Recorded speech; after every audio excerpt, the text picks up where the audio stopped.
திண்டுக்கல்லில் தமிழக மக்கள் முன்னேற்றக் கழகத்தின் சார்பாக சமூக சமத்துவ மாநில மாநாடு நேற்று நடைபெற்றது.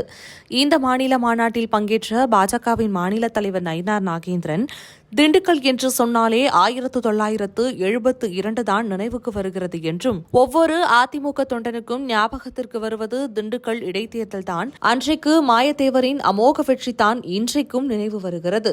2026 தேர்தலில் அதிமுக, பாஜக, தமிழ் மாநில காங்கிரஸ், தமிழக மக்கள் முன்னேற்றக் கழகம் ஆகியவை இணைந்து மிகப்பெரிய வெற்றி பெற இருக்கிறோம் என்று குறிப்பிட்டு பேசினார். தொடர்ந்து பேசிய அவர், திண்டுக்கல் என்றாலே போட்டு நாம போட வேண்டியது திமுக ஆட்சிக்கு வேட்டு என்று கூறி, தமிழகத்தில் ஆட்சி மாற்றம் வருவது உறுதி என்றும், அதை யாராலும் மாற்ற முடியாது.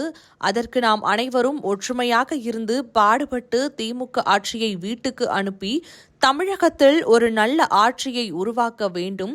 பாரத பிரதமர் மோடி தலைமையில் தமிழகத்தில் ஆட்சி மாற்றம் வர வேண்டும் என்று குறிப்பிட்டு பேசினார். மேலும் எடப்பாடி பழனிசாமி முதலமைச்சராக வர வேண்டும் என்றும் அவர் தெரிவித்திருந்தார்.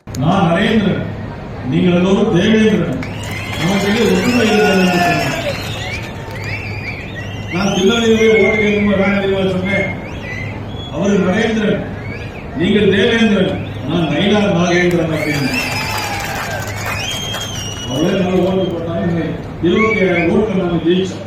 திண்டுக்கல் தானே கூட்டு. ஆனால் நாம் போட வேண்டிய கூட்டு இந்த திமுக ஆட்சிக்கு வைக்க வேண்டிய வேட்டு. அவர் எவ்வளவு நேரம் அமைதியாக இருந்து மாநாட்டை சிறப்பித்த அனைவருக்கும் நன்றி தெரிவித்தோடு, நிச்சயமாக உறுதியாக சொல்கிறேன், தமிழ்நாட்டில் ஆட்சி மாற்றம் வருவது உறுதி. யாராலும் மாற்ற முடியாது. அதற்கு நாம் அனைவரும் ஒன்று சேர்ந்து வரக்கூடிய தேர்தலில் ஒற்றுமையாக இருந்து பாடுபட்டு இந்த ஆட்சியை வீட்டுக்கு விரட்டி தமிழ்நாட்டில் ஒரு நல்ல ஆட்சியை உருவாக்க வேண்டும். பாரத நரேந்திர மோடி அவருடைய தலைமையிலே ஒரு தமிழகத்திலும் ஆட்சி மாற்றம் வர வேண்டும்.